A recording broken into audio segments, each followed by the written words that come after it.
All right, so today we're diving into something that might seem pretty basic on the surface. Yeah. Flashcards. Hmm. You know those little question and answer cards we all probably used back in school? Right.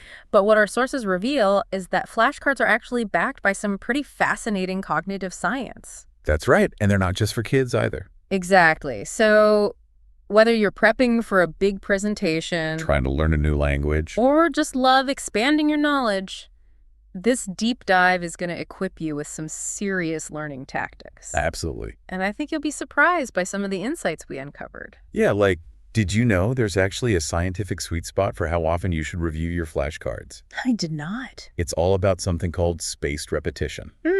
Interesting. Okay. And get this, flashcards can be tailored to different learning styles too. Wow, so much more to it than just flipping through a stack of cards. Definitely way more. All right, well, let's jump right in. Sounds good. Now, one of the first things that struck me when I was going through these sources was how flashcards aren't just some random study hack. Right. They're really rooted in how our brains actually learn. It's true. And one of the key principles at play here is something called active recall. Active recall. Yeah, basically you're forcing your brain to retrieve information from memory. Okay, so it's not just passively reading something over and over again. Nope. It's more like giving your brain a mental workout. Makes sense. The more effort you put in, the better you remember things, right? Exactly. And flashcards with their question and answer format. Right. They're perfectly designed for this kind of active retrieval. So instead of just kind of glazing over your notes, you're actually engaging with the material. You got it. And that makes all the difference. It's like the difference between just watching someone exercise and actually doing the workout yourself. I like that analogy. But okay, let's be real for a sec. Sure. Isn't there a risk of just memorizing things by rote with flashcards? That's a great question. And it leads us to another key principle I mentioned earlier. Spaced repetition. That's the one. So instead of cramming, Which we've all probably done at some point. oh yeah, guilty as charged. Yeah. The idea here is to revisit information at increasing intervals. So like you learn something today and then you review it again tomorrow. Exactly. And then maybe a few days later and then again after a week. So you're gradually spacing out the reviews. Yep. And the science behind this is really cool. You tell. Our sources actually talk about something called the forgetting curve. Forgetting curve? Never heard of that. It's this fascinating concept that shows how quickly we forget things if we don't actively work to retain them. Oh, wow. So it's like our brains are naturally programmed to forget. In a way, yeah. But spaced repetition is all about strategically timing your reviews to combat that forgetting curve. I see. So you're basically outsmarting your brain's tendency to forget. Exactly. You're working with your brain's natural processes instead of against them. Okay, that makes a lot of sense. But how do we actually put this into practice? Well, the good news is you've got options.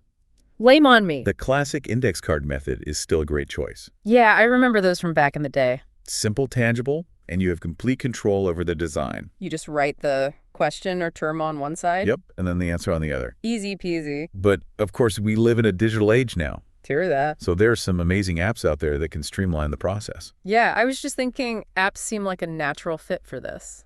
You're right. They can be really powerful tools. Like, what kind of advantages do apps offer? Well, for starters, you can add images and audio. Ooh, multimedia flashcard? Exactly. And that's fantastic for visual and auditory learners. Totally, because everyone learns differently. Plus, a lot of these apps have built-in spaced repetition algorithms. So they take the guesswork out of scheduling your reviews. Precisely. They remind you when it's time to revisit certain cards. That's pretty handy. It really is.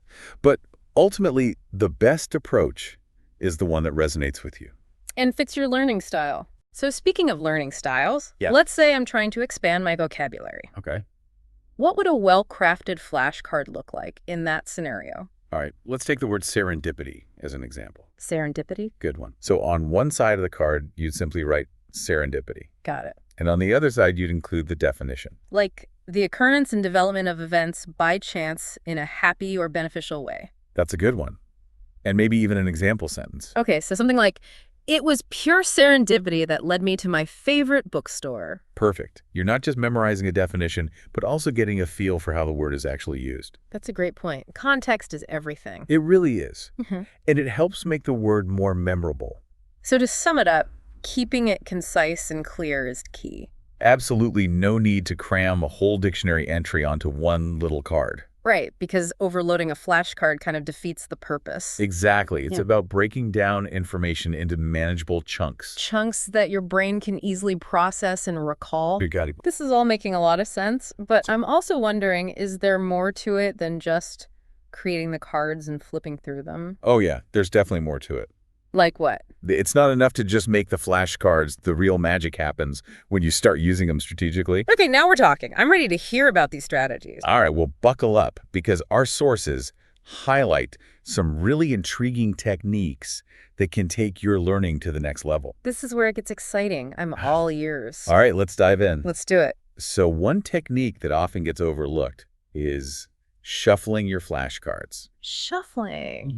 Really? Yeah, it's more important than you might think. Okay, I'll admit I'm guilty of just going through them in order.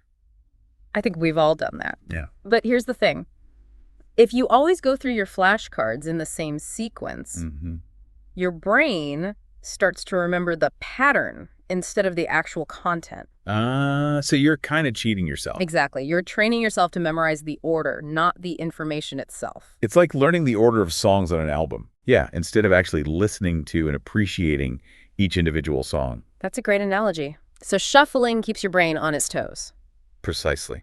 Yeah. It forces it to work harder to retrieve the information. And that leads to stronger learning. Right on. So shuffling is all about maximizing that active recall we were talking about. Gotcha. Okay, so shuffling helps with active recall. Mm-hmm. What about that 5 times rule you mentioned earlier? Yes, the 5 times rule. That's where spaced repetition comes in. Okay, break it down for me. So the idea is to aim for 5 correct retrievals of the information on each flashcard. 5 times. Yep, before you consider it learned. So you don't just see the answer once and think, okay, I'm good. Nope. It's about reinforcing that knowledge through repeated successful recall. Like really hammering it into your brain. Exactly. You're building those neural pathways Yeah. and solidifying the information in your long-term memory. Okay, 5 times repetition makes sense. It's all about consistency.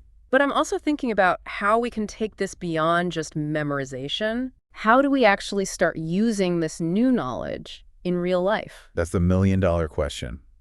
And it brings us to a really crucial point. Context is king. Context is king. I like that. It's not enough to just recognize a word or concept in isolation. Right. You need to understand how to use it in the real world. It's like the difference between knowing all the grammar rules Wow. and actually being able to speak a language fluently. Exactly. So Right. let's say you're learning that word serendipity again. Okay. Don't just memorize the definition. Try using it in a sentence. Like discovering this new learning method feels like pure serendipity. Perfect. Now you're not just learning the word. You're learning how to apply it. You got it. Yeah. That makes it so much more meaningful. That's a great example. And it reminds me of something I read in one of the sources. Oh, yeah. What was it? It was an anecdote about a listener who used flashcards to learn a new language, Cool. but they didn't just flip through the cards. What do they do? They turned it into a game. They would try to use each new word in conversations with native speakers. Wow, that's brilliant. Right. It's like taking it to the next level. It's engaging, it's fun, and it really reinforces the learning. Exactly. So we've got these techniques down, shuffling, the 5 times rule, using words in context. Yep. But let's be real, life gets busy. It does. How do we make sure we're actually using these flashcards consistently? Consistency is definitely key. Oh. But the beauty of flashcards is that they can be easily integrated into your daily routine. Okay, so you're talking about finding those little pockets of time throughout the day. Exactly. Like how about a quick review session during breakfast? Or with your morning coffee. Perfect. It's a great way to kickstart your brain. A morning brain boost with flashcards. I love it. What about when you're on the go? That's where those flashcard apps we talked about come in handy. Oh, yeah. You can use them while you're commuting, waiting in line, or even just taking a quick break. So you're turning downtime into learning time. Exactly. And what about the end of the day? Is there any benefit to reviewing right before bed? Actually, there is. Studies have shown that reviewing information before sleep can help with memory consolidation. Interesting. It's like giving your brain a final workout before it hits the hay. So morning, noon, and night flashcards can fit into any schedule? It's all about finding what works for you. You know, I actually recently started incorporating flashcards into my walks. Really? Yeah, I use the flashcard app on my phone. That's a great idea. It's a nice way to get some exercise and learn new things at the same time. You're combining physical activity with mental stimulation. Exactly, a win-win. Totally. So we've covered a lot of ground here. We have. The science behind flashcards, different formats, and some really effective strategies. But before we wrap up, are there any other advanced techniques we haven't touched on yet? You know, there are a couple more gems I'd love to share. Okay, I'm intrigued. Have you ever heard of image occlusion? Image occlusion. That sounds interesting. Tell me more. It's a technique where you use images with certain parts blocked out, and you have to try to recall what's missing. Ah, so it's like a visual puzzle. Exactly. It's a great way to engage your visual memory and make learning more interactive. And it seems like it would be especially helpful for subjects that involve a lot of visuals. You know, right? Things like anatomy, geography, even art history. Very cool. Yeah. Okay, so image occlusion, what else? Another technique that can be really effective is incorporating different types of questions into your flashcards. So not just basic definitions. Right. Think about using open-ended questions, comparison questions, or even scenario-based questions. So you're really challenging yourself to think critically. Exactly. And that helps you develop a much deeper understanding of the material. It's like taking those flashcards to the next level. Exactly. You're not just passively recalling facts.